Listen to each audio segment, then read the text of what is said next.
Welcome, everyone, to Chirping Zebras, episode 35. Mark Riley alongside Gino Binda Jr., as always, coming to you from AOA Studios in Beverly, where we tape our podcast and where you should too. We want to thank our sponsor, the Referees Crease, your one-stop shop for all your refereeing needs. And coming off last week with Derek Sanderson, that was quite an episode. What a legend. Like one of the best. And you know what? We couldn't follow it up without bringing on some other legends tonight.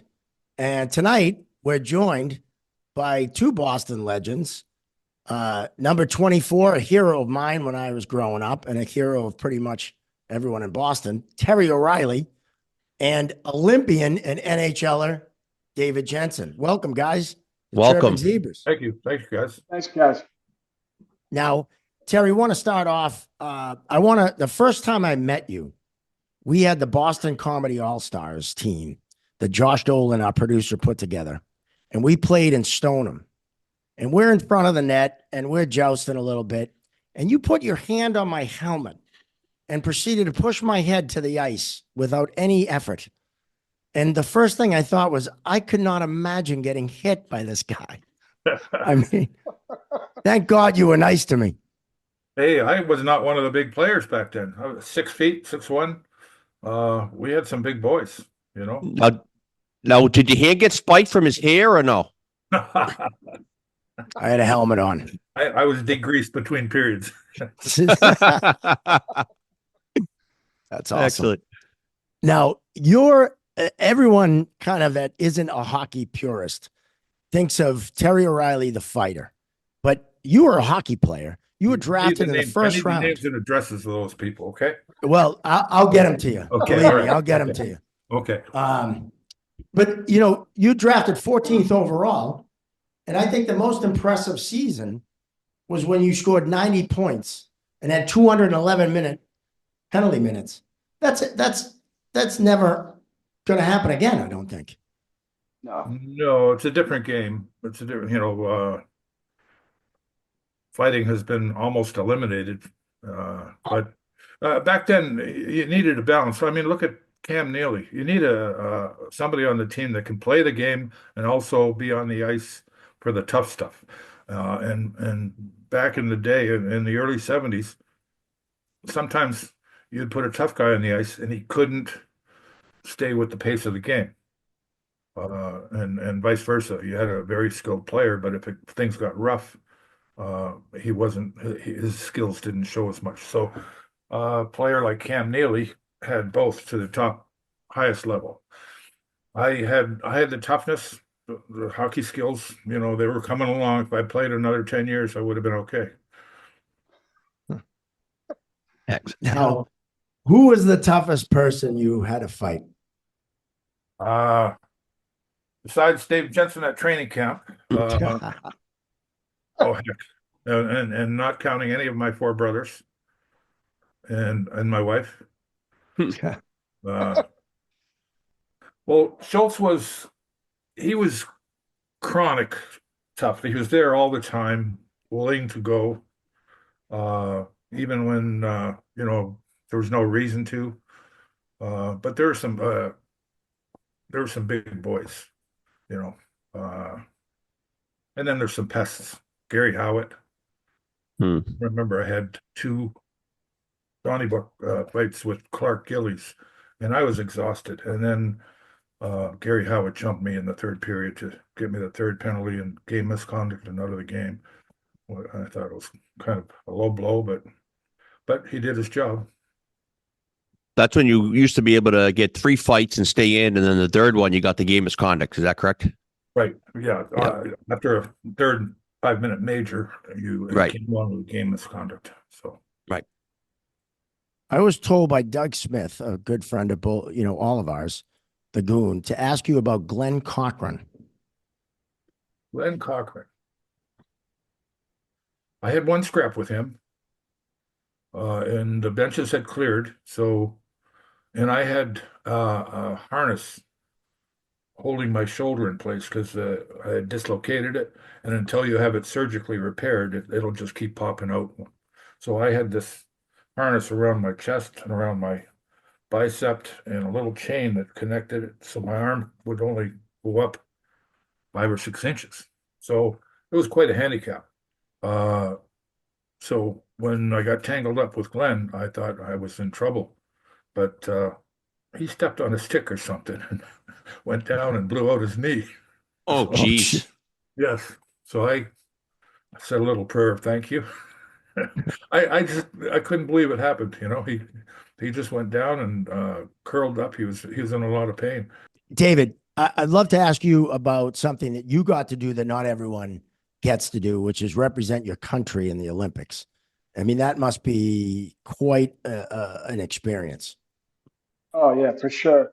Especially coming after 80 Olympics in 84.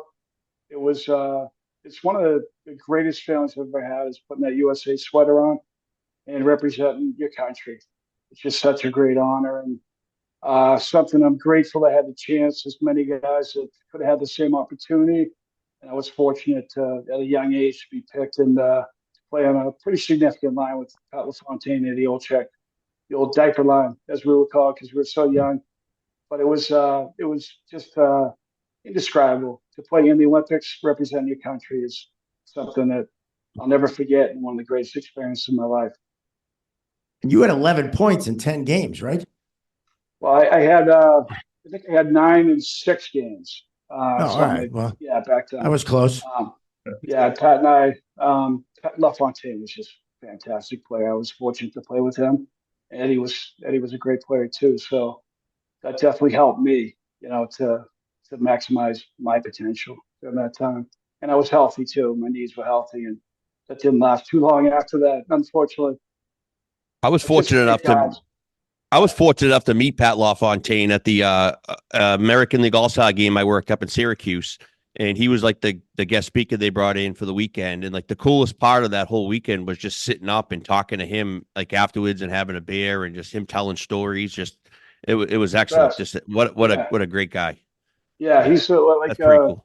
yeah, you find guys like that to the better guys than they were hockey players and they're Hall of Famers, just like Right. Terry O'Reilly. Terry's a legend, but he's a better guy off the ice than he was a hockey player. And that's the magical thing about like even guys like Taz who came before us. So there was a mentorship program from guys like that. I played in 3 different teams and 4 different national teams. I was fortunate enough to play in the Canada Cup in '84 with lots of great players. Brian Trottier was on our team, who was just a phenomenal guy and a great He's a leader. great guy. I worked Yeah, with Anthony him. Taz is a fantastic guy. And there were other guys too on that team that were, they mentioned there was an ethics, as you know, Terry, right? There's sort of a code of honor and principles and for most guys anyway, right? There may be a few loose cannons, but those relationships are what you value, when you walk away from the game. I mean, that's a lot of credit to the Bruins. I mean, we were talking on the write up that Boston players seem to stay in Boston, right? Oh, yeah. And like you start talking about the mentorship program, you look at all the captains that have been passed along all the way through.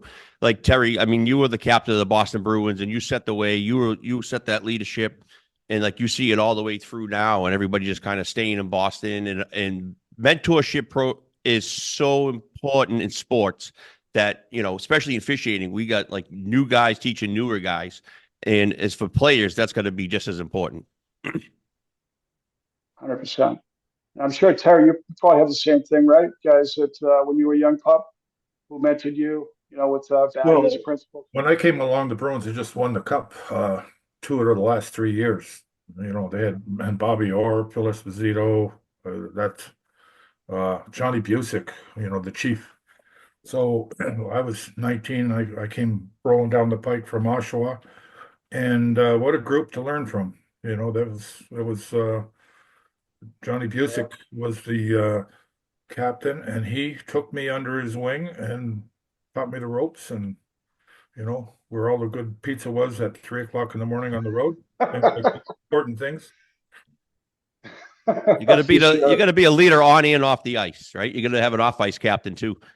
Yeah. Talk about the golden days of hockey, Taz, huh? back then. Like Yeah. for us as a Boston fan watching it, and I remember watching with my dad, in the '70s and onto you guys and Nifty. And I mean, those I don't think those days will ever come back. Hockey's great. Still love watching it, but Yeah. that was magical. Yeah. Now, you also, yeah. Taz, you also did something that doesn't happen nowadays, which is play for the same team your whole career.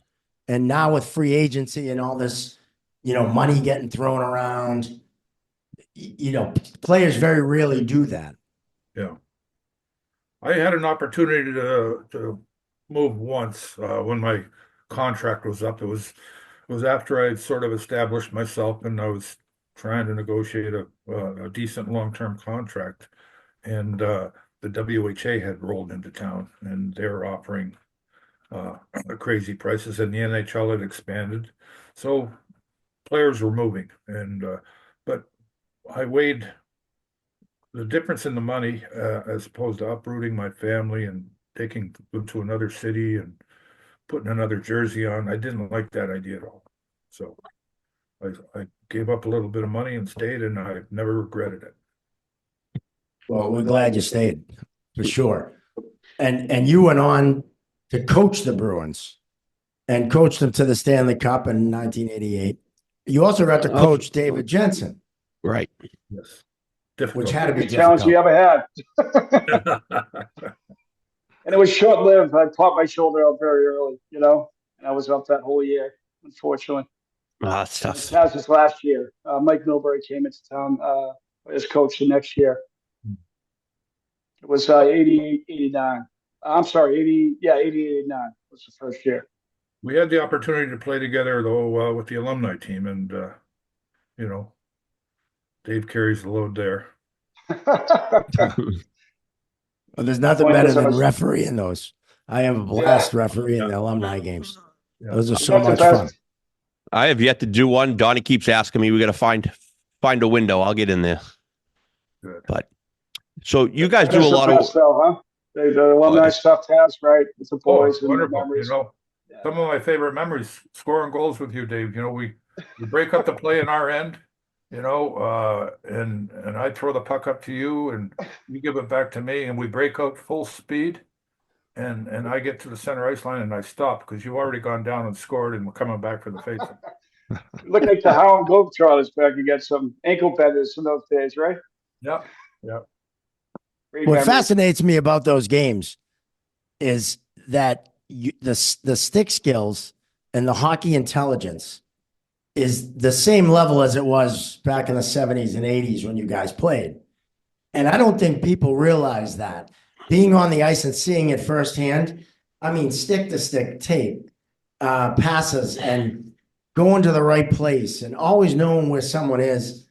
That's the stuff that just blows me away when I'm out there. And I'm just so happy to be out there with that level of skill. Well, thank you. Were you talking about Dave right there? I saw you make a couple tape to tapers. Okay. Yeah. Now, did you like playing or coaching? Because I feel like you coach now. Both Gino and I coach. Gino is coaching now, his daughter. I coach my daughter, coach in prep school.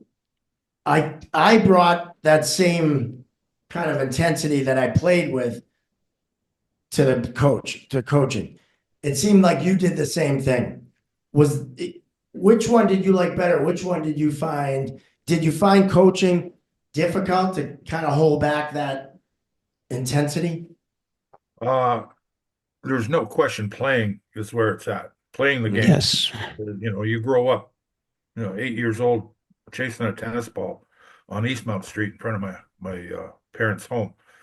But when you can't play anymore, you can either officiate or coach, I think. And with my record of penalties, I don't think anybody would have let me officiate.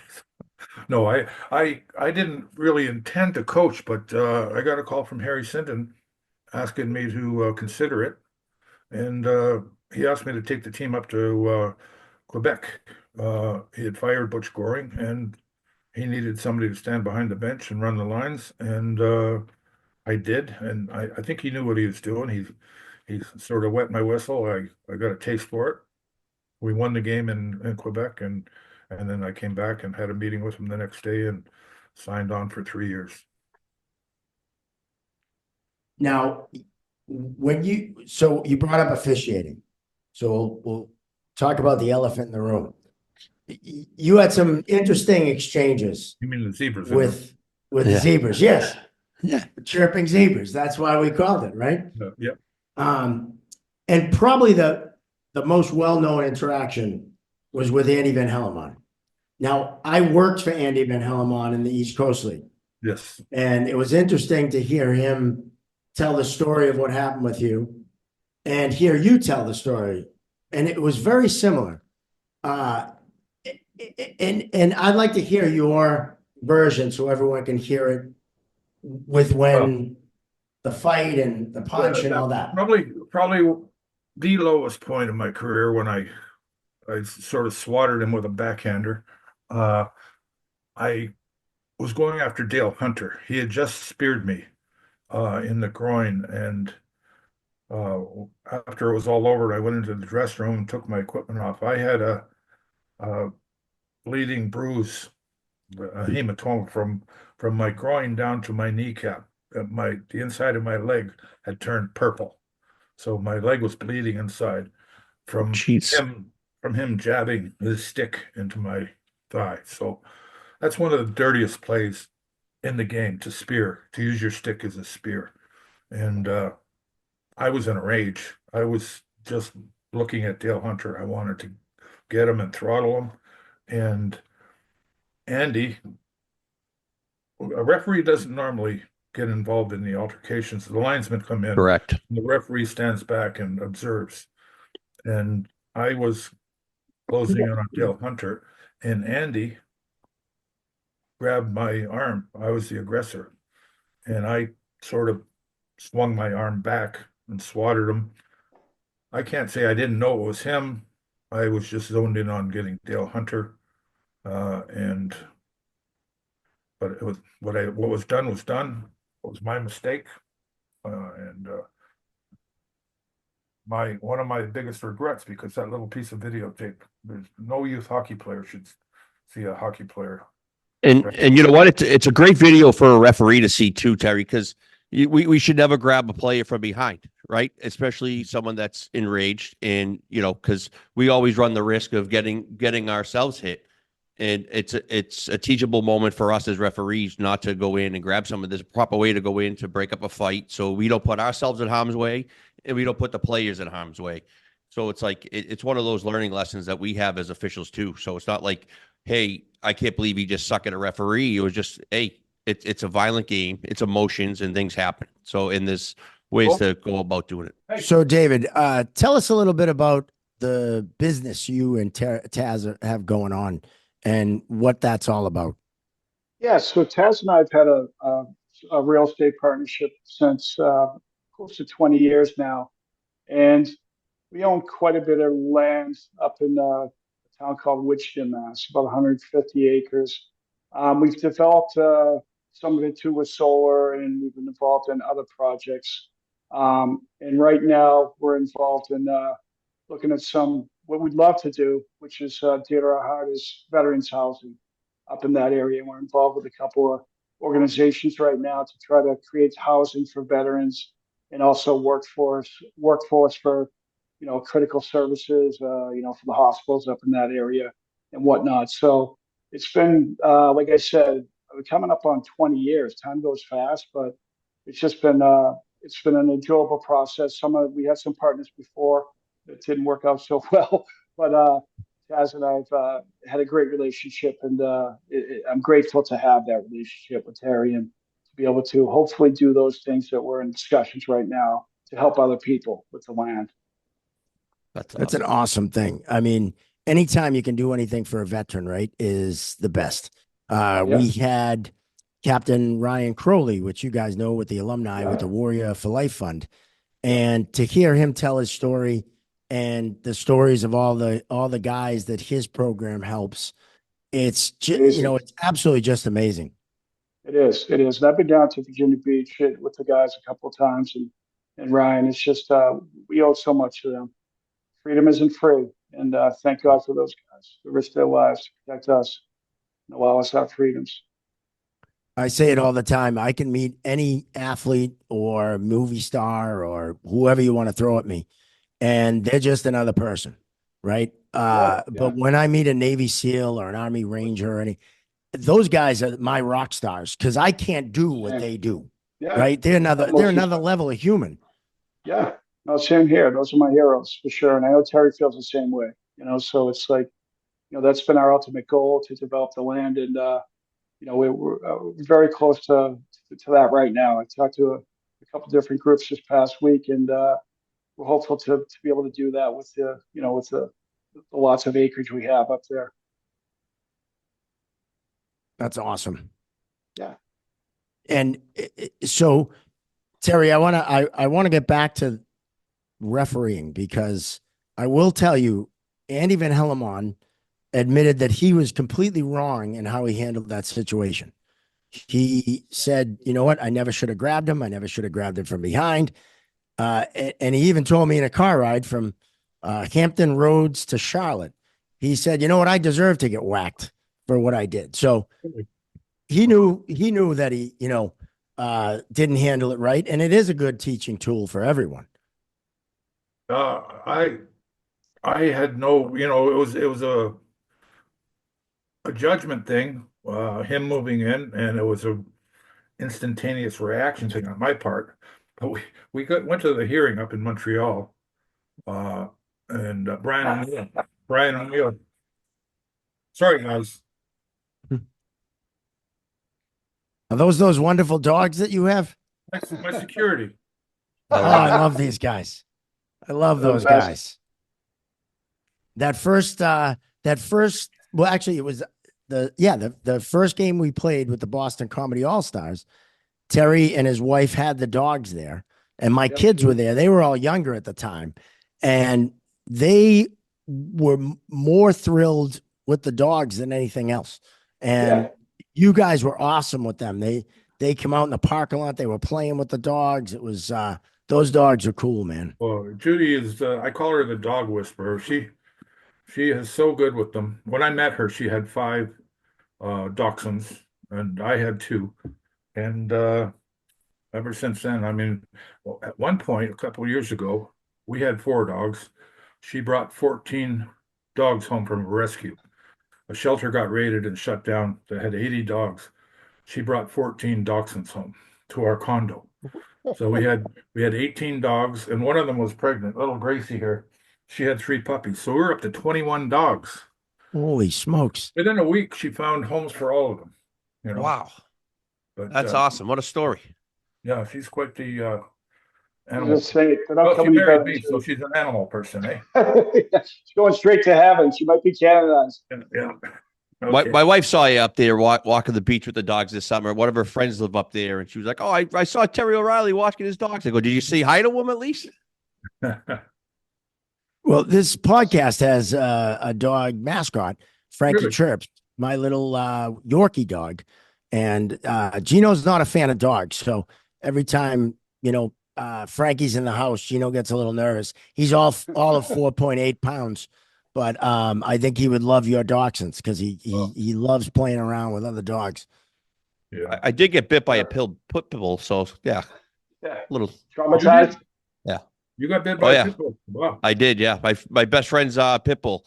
Like every time I walk into the house, the thing always comes right up at me, but it's usually greased me at the door.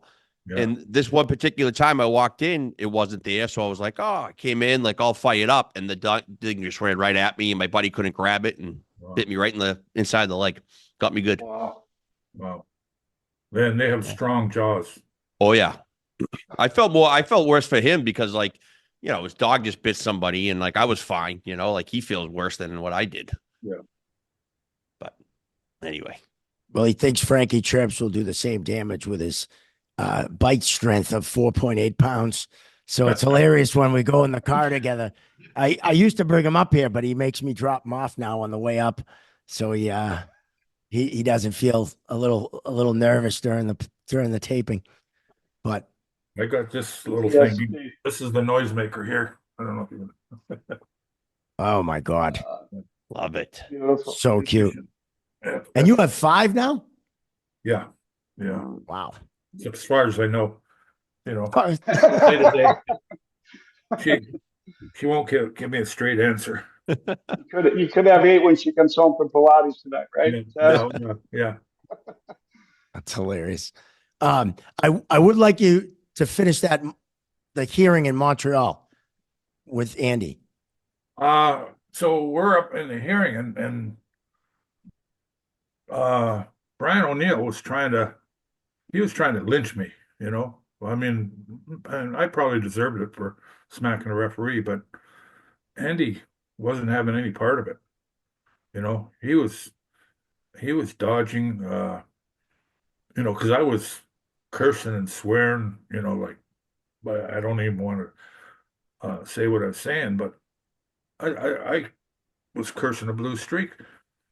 So Brian O'Neill's asking Andy, because you could see on the videotape, didn't have the sound, but you could see my mouth moving.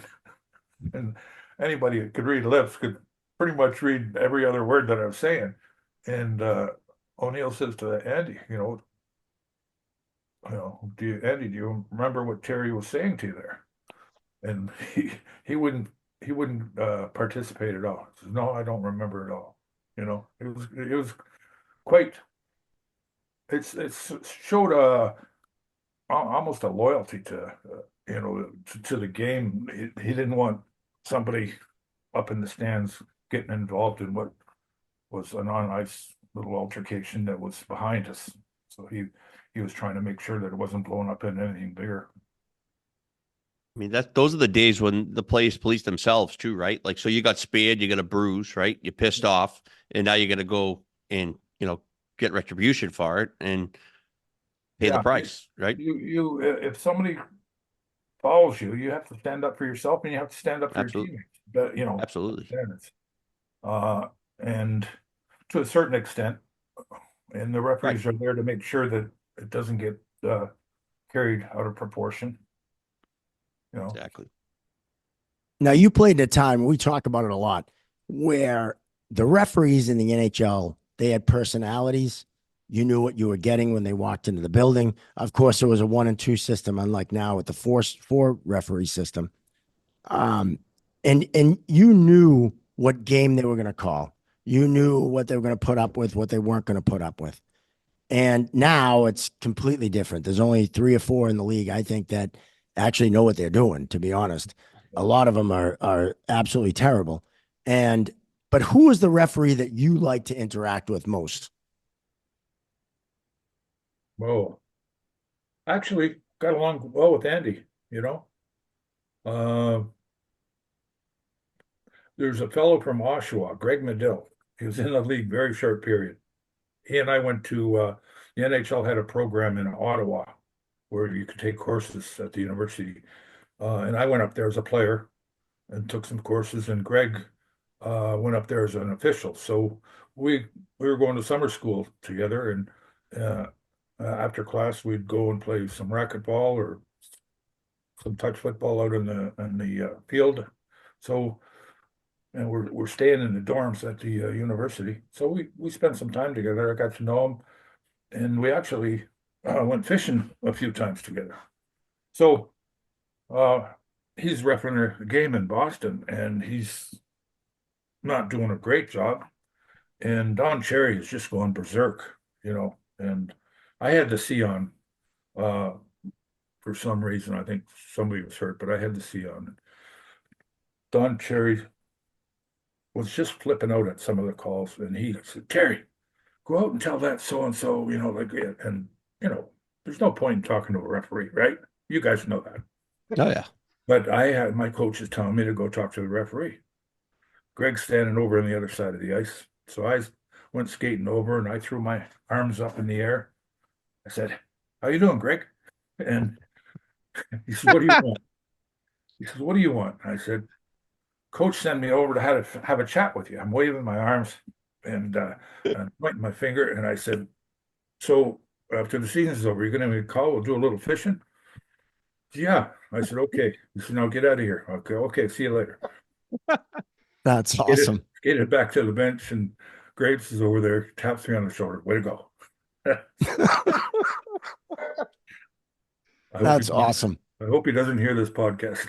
I hope more coaches hear that, because I don't know how many times I've had more captains come over and do kind of stuff like that. Hey, he just set me over. I'm just here just to, you know, whatever. That happens more often than you think, yeah. but that's a great move. Yeah. Yeah. Someone that you know really well, Chris Nyland. He was coaching in Chesapeake in the East Coast League when I was reffing down there. Okay. And we got along great because I didn't put up with his shit, and we're from Boston. So it's, you know, we got each other, right? His captain would come over to me 3 times a game and say, "Can you throw him out? Please throw him out. He's threatening all of us.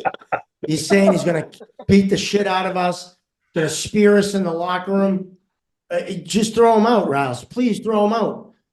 And I'm like, he isn't doing anything to me, you know. And he goes, "I just make something up." I go, "I can't do that."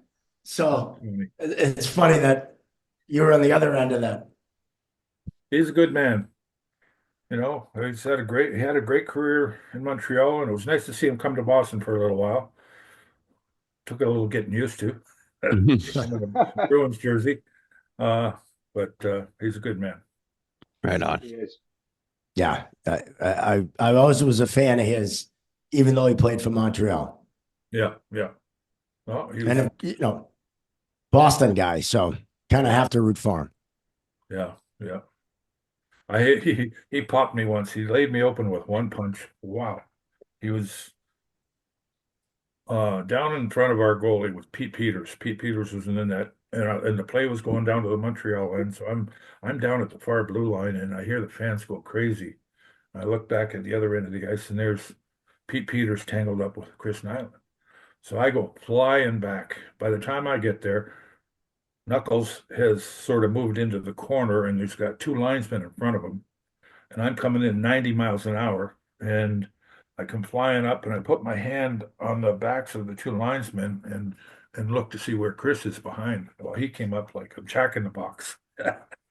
Just came up with his fist, just popped right up and laid me open for about 15 stitches. And so I'm in the dressing room on the bench on the table getting sewed up by the doctor, and the period's over. So Pete comes in and, "You okay, Terry?" And I said, "Yeah. What started that? You know, what's he doing to you?" So he wasn't doing anything. I just sort of speared him in the back of the leg. And I'm thinking, I said, "Okay, I want you to keep this in mind. Whenever you spear a tough guy on the other team, you're not the one that's going to have to finish it. You're sort of volunteering one of your teammates to get into the rough stuff. So just keep that in mind." That's awesome. I had a Pete Peters jersey when I was little. Young He was kid. amazing. He was amazing. He was awesome. He had his angles down. He could just not even move and make some great saves. But if his angle was off a little bit, it looked bad. You know, somebody would slide along the ice far side, and he'd be standing there, and he'd look back over his shoulder. Whoops. He was a big boy too. Yeah, yeah. Yeah, no, he had some good years. He was I great. did I played with him, Chris Washington Nyland. Jazz a little bit, and with the Caps, with Pete Peters, great guy. Yeah. And just like you said too, the angles. It's all about the angles, right? Practice all the time. Yeah. Games.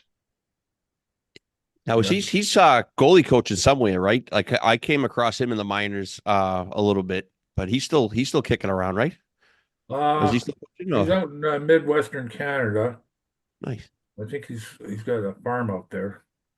I'm not sure what crops he has, but Right on. I did hear Chris I'm Nyland talking say to he you. was you hit him harder than any other player ever hit him. really, Yeah. okay, I'll take that. So you got that. You got that going for you. Well, you know, it all depends on the situation. You know, you give some and you take some. Who hit you the hardest, Dave? You. No way. You know, I'll tell you. When we were on the same Close. line? And as far as I only played against you, Taz. I think it was 84, 85. I'll never forget it when I was with the Whalers. And I was young, right? I think I was 18, just turned 19. And, obviously you were a hero. You wouldn't remember it, but I remember lining up next to you. I'm like, oh, Jesus. I mean, like left wing. I was with Ronnie Francis. I was playing his line. Yeah. And then I remember we were going to the corner for the puck. And I looked over and we are both go at the same time about, coming this way towards Yeah. the puck. And I look over, I see you. And I'm like, oh my God. And obviously, you play the game Yeah. no matter who's there to try to get the puck. And I try to run into you and you just kind of swatted me down. You land on top of me, right? Yeah. And I looked over at you and I never forget. I look over at you, you look over at me, and I got up so damn fast and I could skate that I was out of there in a hurry. I will never forget that. It was probably my second or third game because we played that year. We played I still remember because we were young.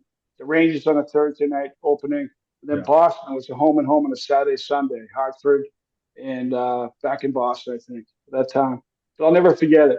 It was something you never forget, right? When you're playing against one of the guys that was one of your heroes growing up. And I didn't want to That's take the special. party either. Yeah, what is that like? Because that's something that not everyone gets to do, right? Play Yeah. against the person that they grew up idolizing. You got to live that. I mean, that must have been amazing. It's an amazing. It was well, it was my childhood dream. I didn't really dream of playing in the National Hockey League. I just played the game when I was a kid. Had four older brothers, and it was fun. It was fun. We all played, and I just kept moving up and moving up and moving up. Toronto Maple Leafs were my team because we grew up in Oshawa. Davy Keon, Johnny Bauer was the goalie. It was Tim Horton, Timmy Horton. Yeah, it was good times, and that's the way I saw the game. In fact, when I got drafted by Boston, I was a little bit disappointed, because I was an Oshawa boy, and I got drafted. I was sitting at the kitchen table listening to the draft on the radio with my mother, and Boston picked me in the first round, the 13th or 14th, and my mother popped up, went into the living room. There's an atlas on one of the tables in there. She came back to the kitchen table and opened up the atlas to see where Boston was. So, That's old school. oh, Yeah. yeah. No cell from- phones. You're from the same town Derek Sanderson is from, correct? Well, Derek is from Niagara Falls. Oh, okay. Yeah, I was born in Niagara Falls, but when I was eight, Oh, okay. when I was eight, my dad got a job in Oshawa with the dairy delivering milk. So we moved, and that was it. We had a great family home in Oshawa. Now, what was it like playing with Bobby Orr? It was, yeah, I was a little boy growing up watching Bobby Orr in Oshawa. He was playing for the Oshawa Generals. I think he spent 3 years playing for them. I was probably at the midget level then, playing for midget all-star team, Oshawa team, and going down to the Civic Auditorium, watching Bobby Orr, and just amazed at what he could do. And then I moved up to the junior B team, and the dressing room was just down the hall from the junior A team in the Civic Auditorium. And I would be out in the hallway and looking down the hallway, and Bobby's down there working on his sticks. He'd spent a lot of time shaving the stick down, getting it just right, touching up the curve. And then he went off to Boston, and I moved down the hall and spent 3 years playing for the junior A team. Got drafted by Boston. Well, we go to Boston, and the Braves is playing out of the Garden, and our dressing room was down the hall from the Bruins room. So it was like deja vu. I came out of my dressing room after practice one day, and I looked down the hall, and there's Bobby Orr shaving a stick. I think he thought I was stalking him. Well, if you're going to stalk a hockey player, he's the one to stalk, right? Yeah. Yeah. But we had, Now- I remember my first training camp.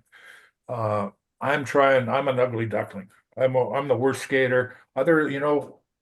Terry Crisp, God bless him. I set a prayer of thankfulness every night because he was a worse skater than I was. If it wasn't for him, I would have been the worst skater in the National Hockey League. But Terry Christ saved me.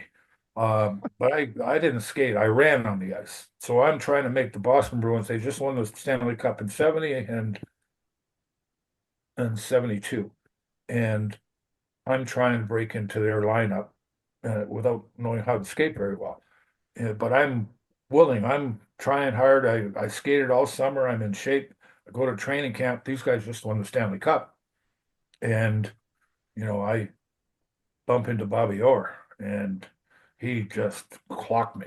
He just clocked me. And 99 times out of 100, if somebody did that, I'd drop my gloves and start swinging. But it's Bobby Orr. Man, I'd be honest, I probably deserved what he did. So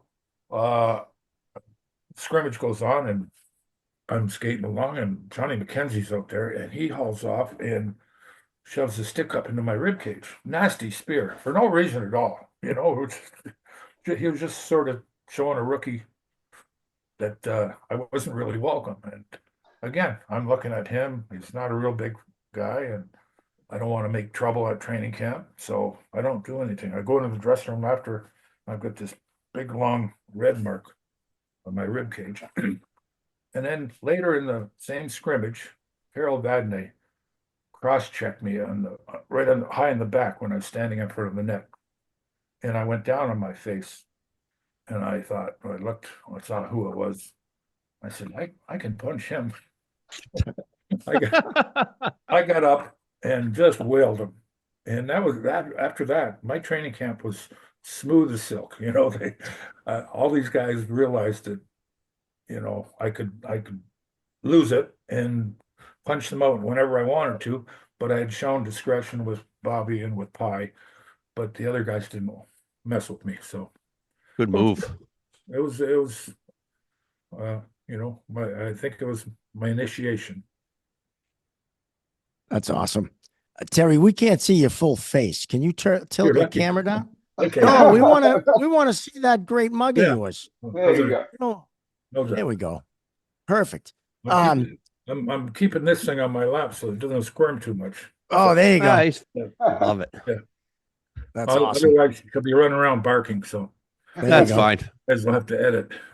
No, we're used to barking. Yeah, Frankie chirps when he's in studio. That's all you hear. Yeah. He don't like producers. He really doesn't like producers. The reason why I named him Frankie Chirps, everyone asks, Yeah. I wanted to name my dog Francis so that when he went apeshit and started barking, I could say, "Lighten up, Francis," from Stripes, right? Yeah. And Chirps comes from obviously Chirping Zebras, Yeah. but Francis Chirps just didn't have a ring to it, so I went with Frankie Chirps. So That's nice. that's where that name came from. But, David, I want to ask you about interaction with referees because you obviously dealt with international referees, but also NHL guys. And how did you find, that interaction? Because obviously Taz's interaction would be different as he was a fighter, right? And you, let's face it, weren't that tough, right? So, I'm kidding. Kind of brothers. So how was your interaction? I was tough enough to take a punch, Mark, and get hit, driven, shoulders popped out, knees popped out, right, Yeah. Taz? and you kept going. Yeah, exactly. But it was, I never really had, like you said, like I wasn't, I was pretty young when I was playing, and I was never, when I came into the NHL, I think I was 165 pounds when I was 18 years old. And again, my career was kind of cut short because of injuries, and I didn't play a ton of games because of it. And, I think I had 2 fights in training camp, and they were against guys like me. It was one of the weaker Sutter brothers, and I think it was remember JJ Daniel? That kid played for Montreal Taz, that kid. Yeah. I think there was one other, I can't remember. Actually, it was 2 of the Sutter kids. And I did okay, but I wasn't a fighter. I didn't look for fighting. I was expected to be a skill player with speed and all that stuff. And I try to focus on that and have courage to drive the net, go to the net, take hits, and not bail on anybody. So I played that game that way. but I never really had, problems with referees where, I felt like they were targeting me or, it was, well, the international referees. Maybe you bring Yeah. up a good point there. When you play in the Olympics or other tournaments, the World Championships, you get upset. But I was kind of trained young, that it wasn't my place to start trouble with the referees. So I didn't, back then, even though I wanted to, it was sort of deeply instilled upon me not to do so. So never had this. Dave, what you didn't allow was any tough player to intimidate you to the point where it affected your performance. Now, Right. to me, when I was coaching, that's what I demanded from the players. I said, listen, I don't expect everybody to fight, but if a tough guy throws you off your game, then Yeah. that's not good enough. Unacceptable. You Yeah. have to. I don't want you to drop your gloves and fight a guy bigger and stronger than you, but I don't want you to let him take away from your game. Yeah. You play Yeah. through that. Play through the Exactly. fear and do Yeah. what you have to do. Make the pass, make the shot, and that's, to me, that's the toughness that you need to play in the National Hockey League. No, I appreciate that, Taz. And one of the things too, when I was younger, it was kind of funny. When I was on the Olympic team, my nickname was Roadrunner because it was really fast. And then they changed it to Wile E. Coyote. And Pat LaFontaine still calls me Wiley till now because he says you were so reckless. You go through the end boards and through the net and crash it. And it's probably why I sustained so many injuries because I would never bail. You know what I mean? I didn't care how tough you were. I'd go in the corner with you. I'd try to hit you. I remember trying to hit Neely back in like 86, 87, going to the corner. And he freaking annihilated me. But next time in there, I'm going to go in there and get annihilated again. That's okay. Yeah. Whoever it was, Marc Messier, tough guys. But Yeah. I'd rather be sitting in the hospital for a week than home at the night thinking like I bailed on my teammates or didn't have the courage to do that. Yeah. So Yeah. yeah, that's what it was all about. As a coach, I had quite a few chats with younger players that were trying to break into the NHL, establish themselves with the Boston Bruins, but I would watch them in situations where they had to make a decision, to go into a corner with a big tough guy or to maybe take a little edge off your speed so you get in there a little later than you should have. And watching the game, you guys all know hockey. Yeah, Oh yeah. You know when somebody is kind of faking it, yeah. It's Going out. pretty easy to pick out, and it's something that you have to talk to each player about, and they have to face it. Yeah, and your teammates It's know not it's an that. easy game. It's not an easy game No. to play. You're playing against some of the biggest, strongest men in the world, and some of the meanest. They Oh yeah, yeah. and if you're going to let them affect your performance, you're not going to stay very long. No, and you let your teammates down. That's why I felt about it. Guys Oh, yeah. were out there, and like you said, Terry, like nobody ever fooled me because I played with guys I knew failed. You know what I mean? Or Yep. didn't do that. And like you said, they didn't last too long. Whether it was one way or another. I'd rather not last too long because I had courage and got injured than Yeah. the opposite. I can at least look in the mirror. Yeah. Well, David, I said you weren't tough only because we're on Zoom. If we were standing next to each other, I would have chose a different adjective. I just want to let you know that. All right. Yeah, Although I think I could outrun you still, even with all my you could. injuries. You But- could. You could. I can't walk too well. I'm sure you could kick my ass, but I'll fight you. Derek Sanderson said last week that hockey is a game of courage. But that's what hockey runs on is courage. Yep. And when you think about it, I mean, you have to be courageous and a little crazy to play this sport. Yeah. yeah. I mean, you gotta have the courage to step in front of a 90-mile-an-hour slap shot to block it, right? Like you're gonna dive in front of pucks, like you're gonna get hit with sticks, like that's courage. Like no normal person is gonna go do that. No, it's sticks and pucks and skates. Yep. Like what I refed, I didn't have any equipment. All I wore was shin pads, a cup, and elbow pads, and a helmet. That's it. Like I never wore the girdle, never wore nothing. Like you get dinged up, keep going. And like they always said too, like you guys, fighters fight, players play, right? Like the fighters aren't going to go after the skilled players because they know the consequences they got to play, and everybody has their role in the game. And you guys did the best in your roles, and it was really a pleasure to watch. It's You know, not so Taz, defined. It's yeah, not so defined now, because if you can't skate and play, there's not room on the bench for just a pure fighter. Right. You know, so especially when you get down to the end of the season and into the playoffs. And Cam Neely comes to mind again. He could play against the most elite players, and he could play against the toughest players in the league. He was the quintessential Boston Bruin, and yeah, and and so being tough isn't that's not going to get you into the game for very long if you can't play the game. You have to use your head. You have to have the basic set of skills to cover your responsibilities defensively. Otherwise, they can't put you on the ice. yeah, 100%. You know, Now, Taz said Taz, something earlier too that impressed upon me is that the love of the game, Taz, right? Growing up with older brothers Yeah. Oh, and yeah. just trying to have fun in the game and get to the next level, right? Yeah. That's what it was all about, whether it was squirt, pee-wee, just trying to maximize your potential.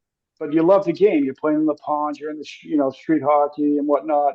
Like that's what hockey was to me. It was never about playing the NHL or making an Olympic team. I Yeah. love the game. And I know you were too, just so passionate about it. And it was just, you were present wherever you were Yeah. to do the best you could, right? And it was just worked out good. I mean, you're a legend. Your name's in the rafter.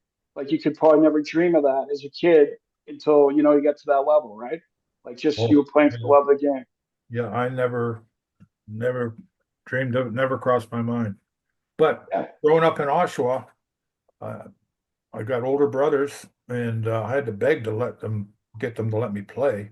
yeah, Uh, but I'm competing with guys that are 2, 3, 4 years older than me, bigger, stronger, more developed, and that was a blessing. I didn't yeah, realize it at the time, but it made me used to playing against bigger, stronger players. sure, yeah, I think that's why I got into refereeing. I played through college, hurt my back, couldn't play anymore. And the only way to stay involved with the game, I found this, way of officiating. And that allowed me to work pro hockey and allowed me to go places that I never would have went had I just ended my career. So, and it's because of the love of the game. I mean, yeah, Yeah. it's in your blood. Hockey's in your blood. Now, 100%. Taz, I want to ask you about two iconic moments in your career.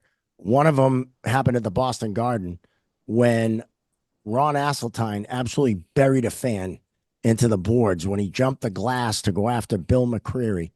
And I remember, it's funny because both of these moments, I remember watching on a 12-inch black and white TV in my kitchen with my dad. My mom watched her shows in the breezeway with the color TV. So we were stuck watching the little TV. And I remember watching these two things.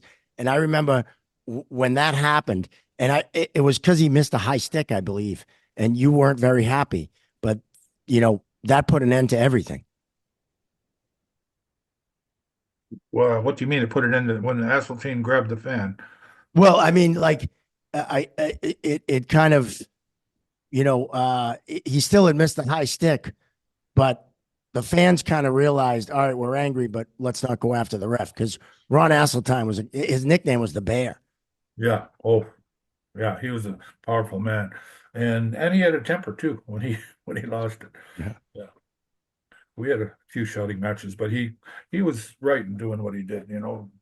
Absolutely. Yeah. Now, the other one obviously is Madison Square Garden when you go over the glass after the fans. That pure chaos. Yes. And I remember watching it live, and I was just like, I mean, that's Boston, really, right? Yeah. It was crazy, but it was two brothers and a friend. There's three guys, and they're fairly big guys. And we were trying to leave the ice. We'd won the game. We're on our way to the airport. We got a charter plane with a hot meal. December 23rd, 3 days off, longest break you get during the season. So we're all going home for Christmas after a nice road win. And the Rangers were very frustrated. Esposito had a breakaway in the final seconds of the game, and the puck rolled off his stick. He didn't even get a shot on net. So, and then he broke his stick over the crossbar, the net. They were wound up tight. We wanted to get out of town. And they were pushing and shoving, and we are just trying to collect our guys and get out of there. And there's a fellow tied up with Stan Johnson right at the side glass, which was only about 2 feet high at the time. And this big drunk fan swung over that glass, threw a haymaker and caught Stan right in the face. And Stan covered with his gloves and his stick, and the guy grabbed his hockey stick, pulled it out of his hands, and started swinging it like a mad fool over that 2 foot high glass. And I was off to the side, and I thought, okay, this guy is going to disappear into the crowd with a souvenir after punching one of my teammates, or I can go over and grab him and hold him till the police come along. So I chose that one. So I dove over the glass and grabbed him, but I grabbed him into a full Nelson. I turned him around and locked my arms under his armpits and behind his neck. So I've got him bent down like a pretzel. But he had his brother and his buddy with them, and I had both hands tied up. So they were just wailing me. I mean, I took 5 or 6 of the hardest punches that I think I've ever taken in my life. I tucked my face in, but I was getting punched in the head. And then it stopped. And I popped my head up and looked around, and there's my whole team over the glass surrounding me. I felt like Tom Brady. I was in the pocket. Nobody was going to get to me. And, so then I got the guy turned around, and I think I might have popped him once, but then handed him off to the officials. So he got arrested. He and his brother sued us. So we went to court in New York. He sued us. He sued me individually, sued the Boston Bruins, the New York Rangers, the NHL, Madison Square Garden, and anybody and everybody that they could. I guess the security. And the judge looked at the videotape and saw him reach over and punch Stan. He said, "Well, you started this. You assaulted one of their teammates, And he just tossed the whole thing. It was Perfect. As well he should have, right? Oh yeah, I mean, yeah. But to do something like that and then try to sue everybody for getting your comeuppance, so typical New York, right? yeah, New York is a different kind of town. Yeah. Especially back then. Yeah. Yeah, we're not fans of New York. Oh, I thought you were going to say. no, I was going to you say, were a fan of New York. I was going to say nothing. No, go ahead. No, go you. Oh no. So Terry, I don't know if you would remember this, but when I was little baby, it was probably 1983. I was in the hospital and I had a blockage in my kidney, and you were in the hospital as well. And I think I don't know if it was for one of your kids or you were visiting like the hospital or what have you. But my father tells the story, and you gave me this CCC pin. It's a little, I don't know if you can see it. Wow. But you handed that to my father and you put it on me as like a little baby because I was in the hospital, and my father's kept it forever. And Yeah, let me see that again. Yeah. Wow. I don't know if you, Yeah, does that ring a bell at all? yeah. That's from when we played the Russian team. Yep. When you played the Russian team. Yeah, Yep. yeah. And you took it right off I think it was on your shirt or something, and you took it off. This is my father telling the story. Yeah. And you handed it and you put it on me. Oh, that's neat. Yeah. And I was telling my father, I was like, oh, he's like, oh, I still have that pin. I was like, holy shit. I was like, I got to bring it up. Yeah, I'm going to have that back. Got some money now. Yeah, right. Yeah. No, that's Great neat. story, but you just lost a pin. Yeah, right. That's Yeah, fine. that's funny. Yeah. Well, I don't have it with me, but I have a Don Marcotte stick. Oh, yeah. And it has, I believe it was 76, 77, 78, somewhere around there. Yeah. And it has everyone's autograph on it, including yours. My uncle, Frank Stevenson, who used to own Bogart's in Faneuil Hall. Yeah. You guys used to go there after games sometimes, and he got everyone's autograph, and it's on my wall. And when I showed it to Marcotte, when I met him at the Bull with the Bruin, Yeah. immediately he goes, "That's my stick," and his name was on it, right? But Yeah. I just Oh, yeah. showed him the picture. Yeah. He goes, "That's my Yeah. stick. That's the way I taped it," and it was just funny to see, like, we as hockey players, we all have that, Yeah. thing we do, and Yeah. he right away it was his. He's a So quiet man, isn't he? Oh, yeah. yeah, Very few words, but he's a wonderful man. I would say he was I wouldn't say babysitter, but I don't know if I could play in the National Hockey League without Don Marcotte, because Don Cherry put Marcotte on the left wing, on the same line as me, and Don never told me what to do. Well, I was allowed, when the puck was thrown in the other team's end, I was allowed to go chase after that puck like a dog chasing a bone. And Don Marcotte's job was to study the whole situation and cover any defensive gaps that I created by going off my wing or getting caught too deep. He was the smart player on the line that always had a man in check, always covered for me being out of position, and we were a good tandem. So had Peter someone. McNabb on that line too, Taz? What's that? Was it Peter McNabb that Oh played yeah, with you guys? Peter was the centerman, the goal scorer. So Yeah. Don made sure that we didn't get too many goals scored against us because he's so defensively smart.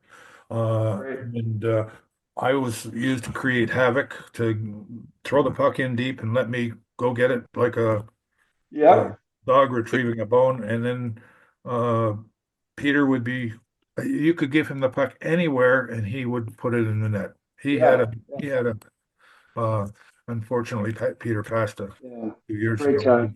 He had cancer, but he was a wonderful man, great teammate, and Yeah. I don't know if I've ever seen a happier guy playing in the National Hockey League. Even in the Yeah. most tense games, he had a smile on his face. He was a Was great that the- man. That was a great line, Taz. Yeah, yeah. was that the year the team had 5 goal scorers? 11. 11. 11. 11. It's a Wow. standing Record. record. The standing record, I don't think will ever be broken because of Oh, the nature No. of the game. No. Never. No way. Yeah. It'll never You're be lucky to broken. get 3 or 4 these days, Yeah. It's, Yeah, right. yeah. Bobby Miller was the last one. I think we were in Toronto, and he had 19 goals. And we were double shifting him. He was going out with everybody, and we're giving him the puck every time he'd come off the ice. Get back out there. He scored, I think, late in the second. Last minute, right? Yeah, it was He scored in late. the last minute. Yeah, it was Yeah. late, but boom, and that's a record that I don't think will ever be broken. Yeah. Bobby's told me that story. He told me it a few times. And Yeah. I think it was the last minute. He said he couldn't even stand up. It was the Oh, last minute of the game. yeah. We played his brains out that game. You're not getting off the ice till you score a goal, buddy. It was an empty netter too, wasn't it? Yeah. That's what he said. Yeah. Probably the only way he could have scored with the lack of strength that he had at the end. Oh, yeah. Before we wrap up, I want to ask this. David, who was the best player you played with or against in your career, in Jeez. either international or, National Hockey League? That's such a tough question. I'm sure you'll agree with that. Well, if I play with Bobby Orr, that would be the guy for sure. But in the Canada Cup team, and I played for the Caps, the Whalers. Ronnie Francis, a great player.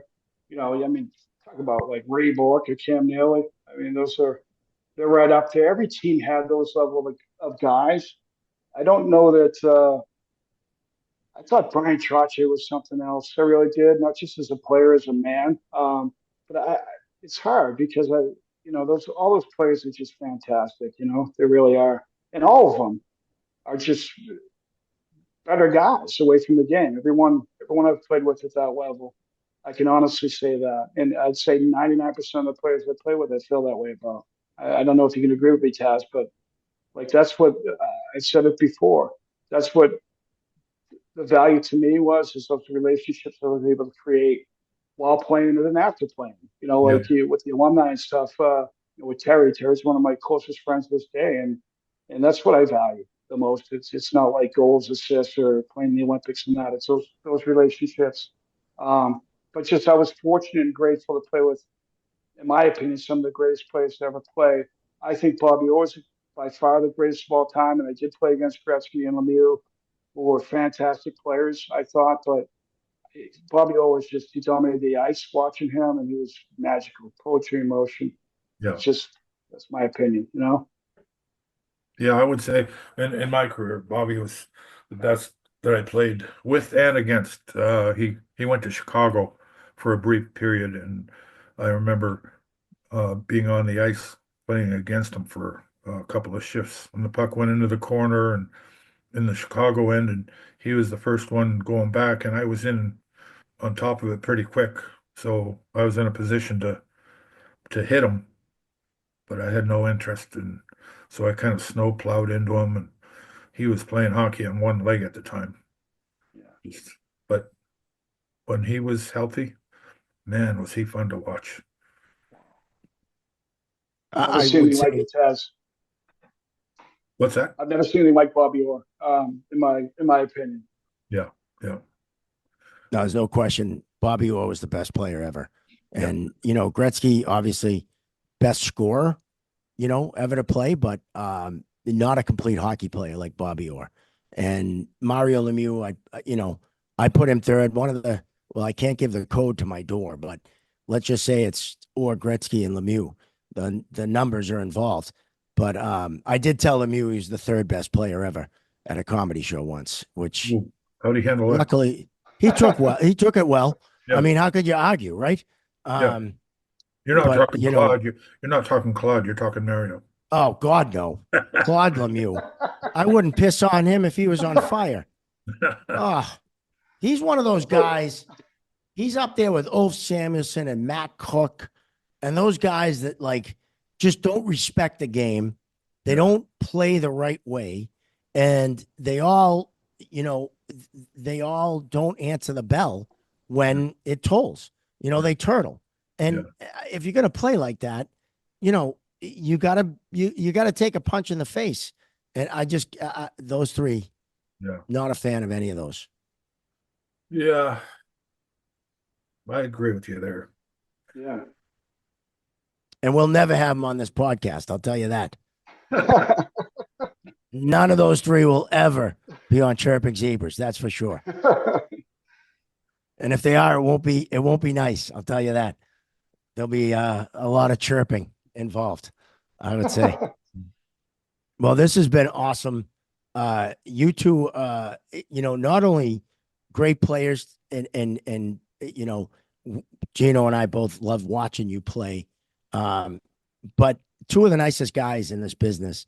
And I always say hockey players, I mean, we agree, hockey players are the best. There's, the other sports, you can pick and choose, but overall, it's just when I first started doing the alumni stuff, it was like, I was part of the crew, right? I'm in the locker room, Zdeno Chara is right there. And, and it's like, they act like, it's no big deal. You're just one of the guys, and it's just amazing. And of course, it doesn't hurt that I can say my brother was Dr. REILLY, who was the Bruins dentist for 31 years. And so I didn't know that. Yeah. Yeah, that's a little in. Did you? What did years? He just retired last year, Okay. so he would have started somewhere in the early 90s. Yeah. Okay. So I was gone. Yeah. All right. He took over for Dr. Kelly Yeah. when Dr. Kelly moved to New York. And we've always said we want to have him on, but HIPAA laws, Yeah. he can't talk about anyone because he's worked on quite a few guys. Yeah. But well, David, thank you. Taz, I can't wait to see you guys at the next alumni event. It's just been an honor and a pleasure to have you on, and can't say thank you enough. Well, Thanks for having us, guys. Nice talking with you guys, and we'll see you down the road.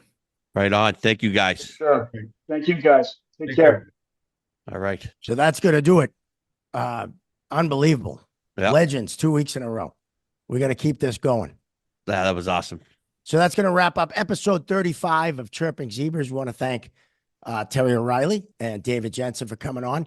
Also want to thank AOA Studios for doing what they do here and allowing us to tape in this great studio. Want to thank the referees crease. I didn't realize this was the Andy Moog episode 35. 35. That's right. That's right. 35. So like and subscribe as always on the YouTube. Find us on the socials, Instagram, Facebook, and the TikTok. We're getting up there. We're approaching 6,000 followers on the TikTok. Oh, wow. Not bad. Not bad. So like and subscribe. And we're going to start our live show too soon, where you can interact, and we're going to cut down video and break down stuff and talk about why the refs in the NHL mostly suck now. At least I will. I don't know. I'm not a fan. Most of them are my friends. I worked with half the staff. So I know. Chris Rooney is my best friend. I like him. Danny O'Rourke, Wes McCauley, but I'm a Gene. I'm the Bears and the Francis Sharons and the Skillies.